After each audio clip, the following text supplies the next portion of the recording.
Smart news Bangla. হলদিয়া বন্দরের জট কাটল, কোন রকমে মিলল সমাধান সূত্র।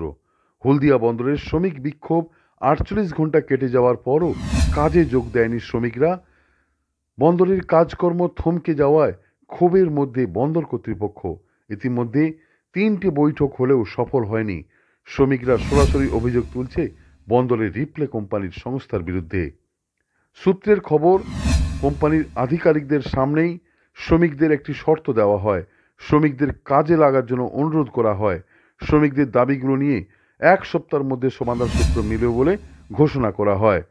বন্দরের রিপ্লে ও এএমই কোম্পানির শ্রমিকদের সামনে কথা দেন যে 7 দিনের মধ্যেই একটি সমাধান সূত্র মিলবে এবং সেই আশ্বাসে শ্রমিকরা আগের মতো সেই কাজে যোগ দেওয়ার কর্তৃপক্ষকে এক প্রতিশ্রুতি দেয়।